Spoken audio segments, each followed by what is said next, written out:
we've started something called BC Tomorrow. It's based on Alberta Tomorrow.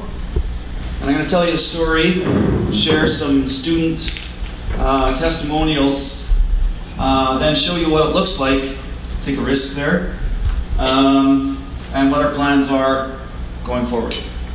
So back in time we go to what is this, what happened, where did it come from? As Barry mentioned, I wrote a curriculum.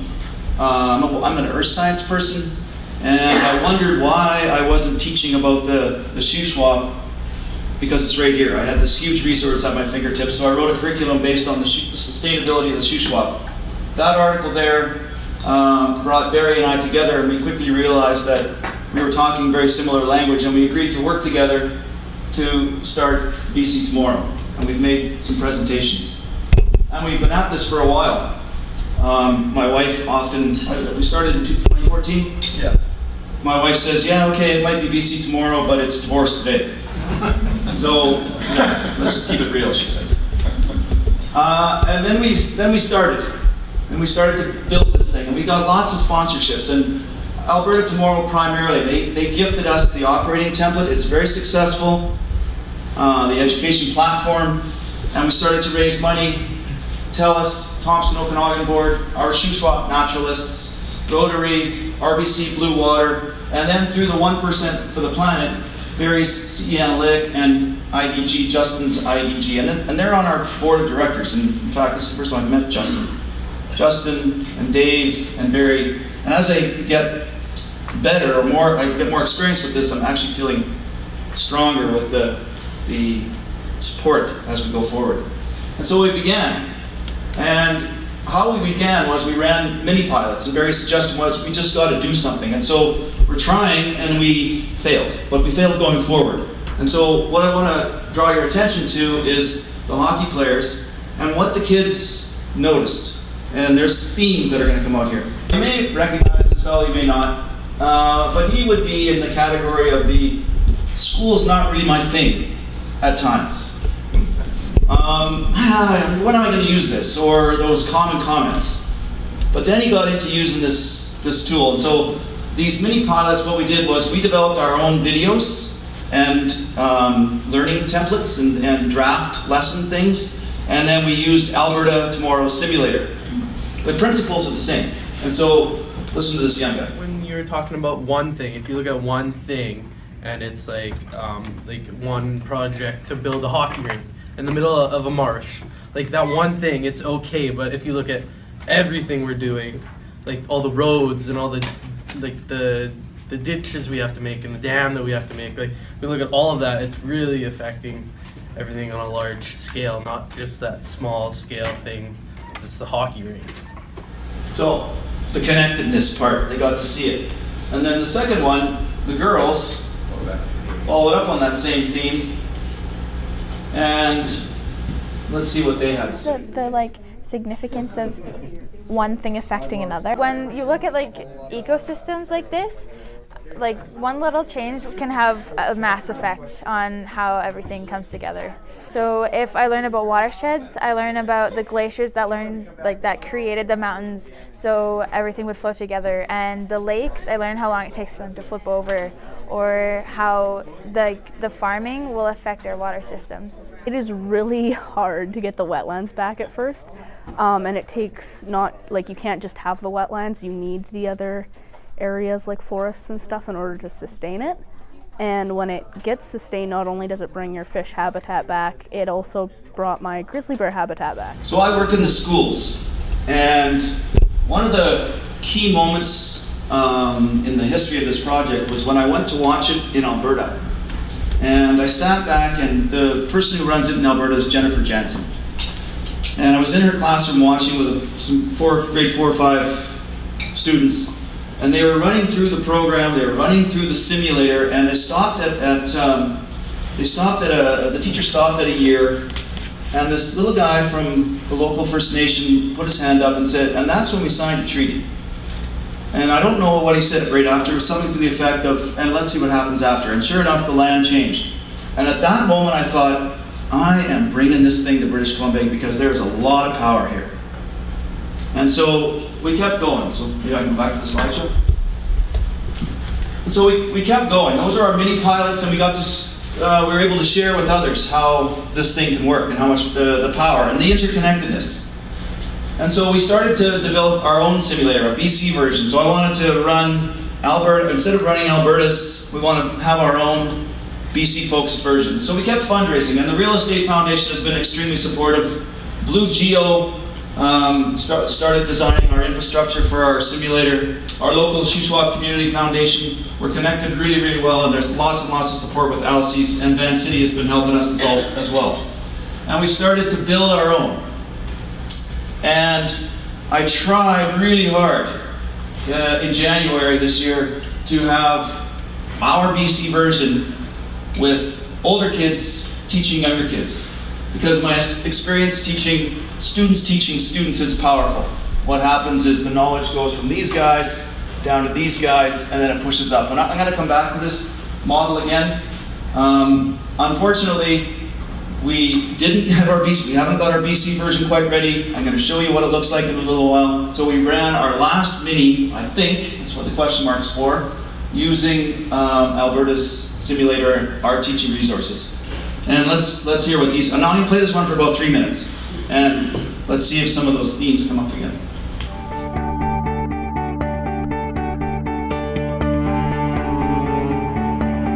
When we do stuff, what happens? Just now working with the high schoolers, my kids, my grade 4, 5, 6 kids, working with the grade 11, 12s, you see like they got started right off the bat. They're talking about land use, management, simulating land use, and right off the bat they're engaged, like right away. You wouldn't think that that particular topic is necessarily super interesting to kids, but the way that it's presented, the way the control that the program gives them, and the ability to move forward through time is quite a unique, special thing for a child, right? It's the type of thing that kids imagine. So I think that it's really powerful that way, Soon you might be a little bit nervous when you're going in, but then you get started and you're just like, let me learn more, let me learn more. It's more interactive, like learning from a textbook. You just sit there and you read it, and you just have to memorize the information and regurgitate it on a test. But when you're actually using a simulator like this, it's more hands-on. You can see what's actually happening the way you want it to happen. You can actually see how you're changing it instead of in your mind, so you actually see what it looks like instead of syncing it, and it's way easier to picture what you want. Yeah, like when you're in like a textbook or reading something and you're trying to picture it in your mind, it's way harder, and then you like look at a screen and you're trying to picture it all out, and then you can see what's happening when you move different things to different places. So it's way easier to tell what's happening. Because usually you're like, oh yeah, you're hurting the world, but you're like, how? That what my parents do to me, and I don't know what they mean. But now that you look at this and how it used to be, how much wildlife there used to be, and now there's a big difference. It's the systems thinking. If they start at a young age, then in a way they are bringing that to the dinner table, and they're starting to bring those into conversations, and the parents are like, oh wow, I need to start getting on top of this. I need to start understanding how this big picture stuff works, how all of this ties together. It's really fun to kind of like see what's happening, but it's also kind of, you got to realize that this is actually happening. It's not just like a video. It's like actually happening, and you're looking at it, and then like we're kind of ruining this planet a little bit. I think the key to learning is that you want them to be engaged, and that's what I'm seeing in here. One of our biggest surprises was looking how different areas, even in one province, can compare to others. It's weird how quickly certain areas can transform and other areas stay relatively the same. Yeah, for example, if you increase the human population, well, some other things are going to have to increase and some things are going to have to decrease. You need to have more water to accommodate the people, but the water quality might go down because Well, you need CO2 emissions for having more people. The more people you have, the more resources you're going to burn through. So I've been learning a lot, and I think it's really important to put these tools in the hands of young people and have them share their learning and grow with it. And I'm going to show you a bit more about how I think it's going to come all together in the curriculum. So what are we? Based on Alberta's Tomorrow's successful template. We've been gifted the operating code and the educational template, and students interact with real data to address real issues. And there's a three-part element to the program. The first part is a set of instructional videos. We've developed these, and this is our BC Tomorrow website, and you can go and you can find the instructional videos there. The videos are intended to provide background, and it's many of the things we teach in schools we've all learned. Our library's on the side there. We have quite a few, and they're linked to the functions of the simulator. So what is it that the simulator is going to do, and how are we going to see how these different parts of the simulator interact? So we need some background knowledge. Every video has at its conclusion, BC's future's in your hands, see what you can do. It's about the kids. I work with the young people, and what we do today impacts their lives. And here's a picture of Alberta's, and this is just a photo of the structure of it. And what we're looking at here is a study area, some different options people can do. These indicate how the land responds to what we do up here, the footprints. And so what the students do first is they look back in time to see what it was a long time ago, watch how it changes through time, and the relationships amongst the indicators. It's, as Barry showed us earlier, it's really sophisticated, but for the young people, what I've learned, if you can make the complex simple and get everybody to get it, then away you go. It's really easy to make simple things more complex. Hard to go the other way. So they see it functioning. They watch it through time, and then they go into the future. And so here, okay, I'm going to run through. Here we're going to see what it was like in this study area. It's changing over time, changing over, the land uses are changing, the land is responding. When we do stuff, what happens? There it is. I always wondered why this little mark was there. Most of the kids that I work with, their parents were born here. And so it's meaningful. And it was back here somewhere where that young fellow said, that's when we signed something, watch what happens. So this is Alberta. And then it stops here today. And if we keep the business as usual case going, what's it going to look like in your life? What's going to happen? Or what could happen? And at this stage now it gets really, it's powerful already. As a teacher, I know when I do things that make a difference, or that students think they're going to use in their lives, they are engaged. They become, this is real for them. This is what I'm interacting with. And so when we get to today, and we watch the business as usual, we can go back to today now, and the students can plan. If they don't like what they see, depending on their values, they get to interact and run a future that they might want to see. And they start to share with each other, back and forth and back and forth. I've got lots of video footage of kids talking back and forth and sharing with each other, and now they're collaborating, and lots of different ideas come up. And so this is what our BC one is going to look like. The study areas in Alberta look a whole lot different to our study areas in BC. We're basing ours on watersheds. Water flows, we're all connected. The first step then is to select the Pacific drainage. Here, then we sub-select a second watershed, and then we get to our study area. And then it's going to load. Oh, sorry, one more. Okay, so I chose the Shuswap region, that's where I'm from. And now students are going to be able to see what it was like a long time ago to today, what it could look like going forward.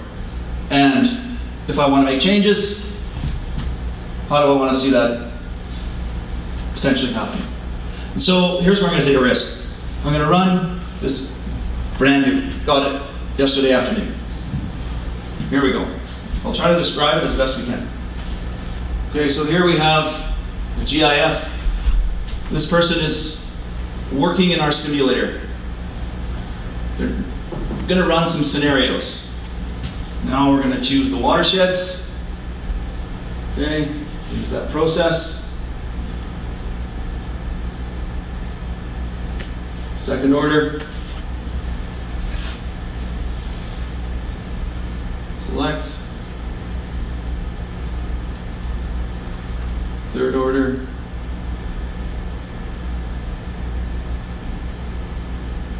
And now we get to do our investigating. Scenarios are potentials. We're using new technology, it's thinking, it's processing the data, business as usual. Now it gets fun because it's going to go. All right, I used to teach chemistry. One of my worst teaching stories of all time is, anyways, I'll talk about it. Here we go. BC's watershed. So here's the land uses up top there, what we do, and how do the indicators respond. And so here's the Okanagan region changing throughout history. Going forward, changing into the future. What it could look like. That is the business as usual scenario for that region. Oh, now it's going to keep going. And so that's what ours is going to look like. And we're basing ours on watersheds. And when I first started doing this, I thought working with young people with only the big watersheds would make sense. But now as I see it more, I think working with the smaller ones and getting larger makes more sense as we go. Because what we do with watersheds is what we do to the small accumulates to the big. And we have a saying in our earth science program, it's like, how do we do the whole watershed? That's overwhelming for people. How do I deal with this? Well, if we keep the streams healthy, then we can keep the watersheds healthy. It makes it in perspective. And so what we do to the small accumulates to the big in watersheds. They're messy. There's no borders. There are all the different disciplines in there. We've got economics, we've got science, biology, ecology, earth science.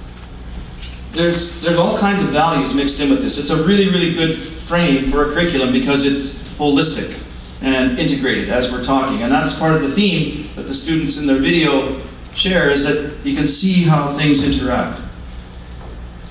And Barry's slide on meaningful time and space, we also have the opportunity to look at things differently. We can look, if we're just considering grizzly bear, well, you have to look at a region that makes sense for grizzly bear. So now we have a motivation to learn what is it about grizzly habitat that I need to learn about that helps sustain them. Or if I want to learn about tourism, or if that's the value that I'm learning, then I might just look at our local watershed. I don't have to think about the whole Fraser Basin. It's a different space depending on what we're trying to interact with. And also the time. If we just look at today going forward, what is our base? So what did it used to look like? And when I saw those pictures of the Chinook, I thought, holy smokes, look at those things. No wonder the orcas are struggling. Meaningful time and space when we go back. And then we get to run the students get to run these scenarios, and they get to make plans. They get to try out different things, share different values. And as I think about this stuff with young people, trying to make it simple, I ran into a couple things, and I thought, oh, that's funny. There's a scenario planning in someone's mortgage. They do the same thing, it seems to me. Bunch of assumptions, run a scenario, what does that look like? How much have we paid off? This scenario, how much we paid off? This scenario. Or we do this with our finances. Or as a dad, I got a big family, if I plan and I organize things, I'm going to more than likely remember everything, including my wallet, when I take the kids on a trip. So I'm going to be more resilient. And I think if we follow this scenario route, if I work with young people, we're going to become more resilient because we're sharing different ways to interact in different values. As a community, we become more resilient.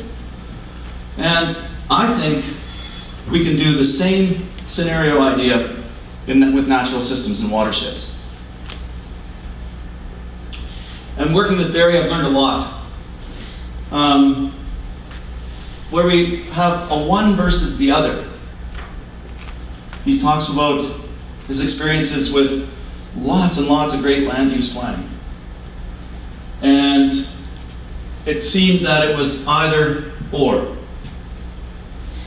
And I've experienced that in my community. We had a development on the floodplain, and it was harmful.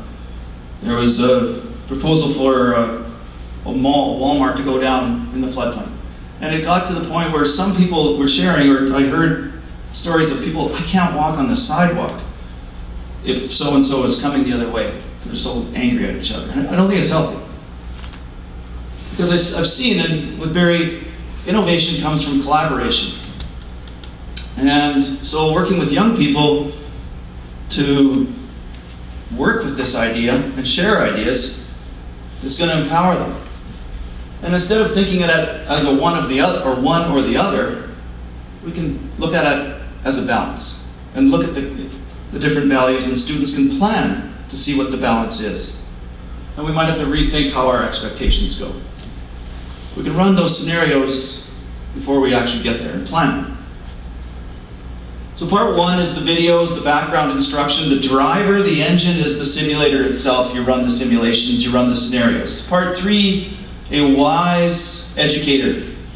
Dave, I really support what you're doing. It's great, but don't forget about the land-based part. And so on our program, we have a spot to incorporate field observations. And here's a picture of my class after we've learned about streams, doing a bit of a restoration project.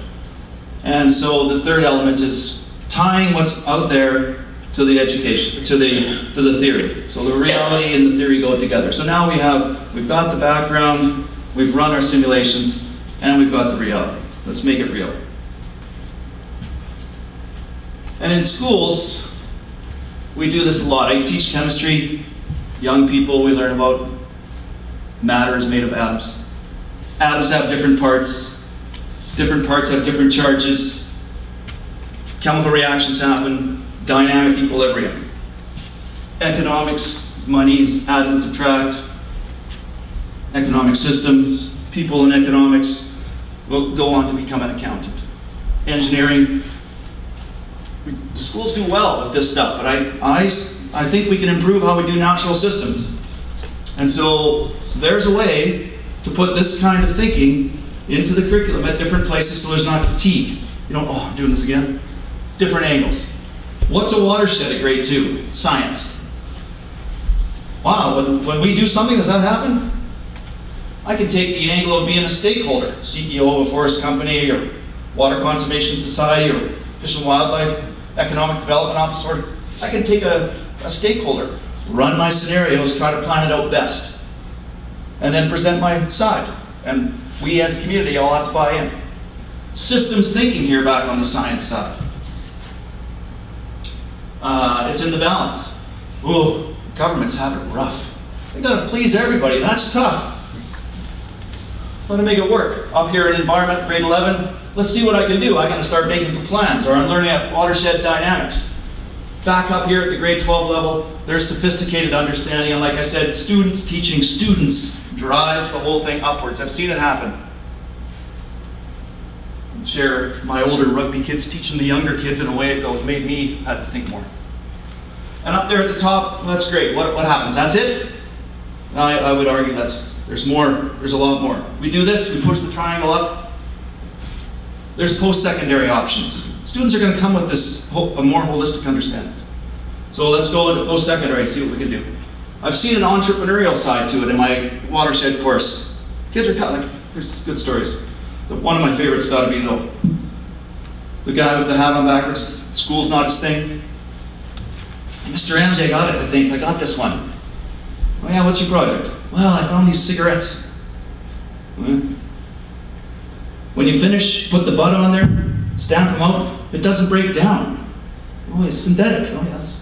So what's your plan? Well, I found these new ones. When you finish, they're flower seeds. And I said, okay, well, you got the idea. not sure I'd support you on that lifestyle choice, but you got the idea. So there's an entrepreneur, and there's lots of kids. There's an entrepreneurial side to it. Community engagement, educated citizens engaging. Got a story of my daughter who's engaging in a project, and it wasn't just because of BC Tomorrow, but part of it was, and she is bringing the community together. And lastly, there's career side. So I think there's lots more to it. Grade 12s now have a capstone project. I'm not saying everybody's going to do this, but I work with my idea is for the masses, everybody. So I'm willing. We come along at an interesting time. Barry's experience, you know, I talk lots of really good in the planning, land use planning is going on, but it kind of happens in a bit of a silo. And I said, oh, that's funny. So you did a plan for this sector, and a plan for this sector, and a plan for this sector, and I said, that's kind of how we do teaching. You learn a little bit about it in this natural systems I'm talking about. A little bit here, a little bit here, a little bit here, a little bit here. It's kind of siloed. Well, the education system has gone through a redesign. It's perfect. It's more to engage learners, give them a chance to have more of a say. Flexible, holistic. We don't necessarily change what we teach, it's how. Engaged, and looking at big picture. So it's a good time. When you know about something, you're more likely to look after it. And I like this. When we're educated about our business, this is a picture of the shoe swap. There's a lot more to the business of the shoe swap than just economics. There's a lot more values. And so we're well educated. We're going to understand a lot more about it. And so where are we going? Version 1 has taken us a lot. We've been at it since 2014. It's not divorced today yet. We're going to launch in the fall sometime. What you just saw there was my first look at it too. I think we follow, there's lots of opportunity. Our principles, so what we do aligns well. I think there's a lot of opportunity for sharing and growing relationships, sharing understanding. All the teachers now are required to incorporate Indigenous perspectives in school, and I think I can help teachers with that, or we can.